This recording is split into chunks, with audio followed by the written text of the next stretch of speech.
Here we have a very rare synthesizer. It's the Yamaha CS50, and if you look at the panel, it's a bit different from what we see from the other synthesizers from that age. They have sliders and some special functions. They have also a bit of presets on board, and what is very nice from this synthesizer is that it has a panel here that shows the structure of this subtractive synthesizer. You can clearly see VCO, VCF and VCA. Here we have the Roland Gaia, the Roland SH1 as they also call it. As you can see, it has a very clear layout, and that's perfect for learning subtractive synthesis. Here we have the oscillator section with several waveforms. We have the filters here with several filter types, band pass, high pass filter.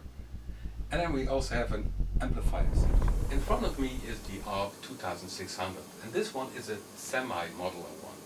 So you don't see any connections here, and we already have sound. So some parts, like here the oscillators, oscillator 1, 2 and 3, are already connected internally for going to the filter. So when I open this slider, you can already hear oscillator 1. Another interesting controller is, for instance, on this Roland, is the beamer.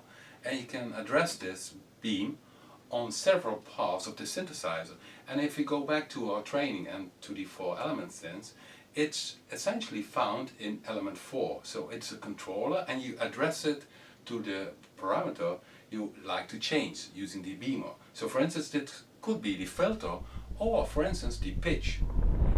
Here we have the famous Roland SH101, which is a very small synthesizer, and what makes it so cool, it's my opinion, is that it has limited features, but also with limited features you can do some very cool things.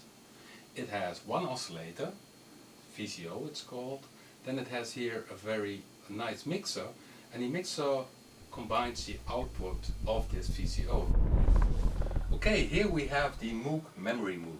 This is one of the very first polyphonic synthesizers, and we showed you a few other synthesizers which were all monophonic.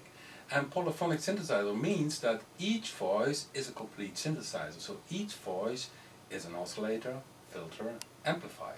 So now I have one voice, two voice, three voice, four voice. Okay, inside element 4 we had the keyboard that controls the pitch, velocity on the volume and so on. But inside synthesizers we also have sequencers and arpeggiators.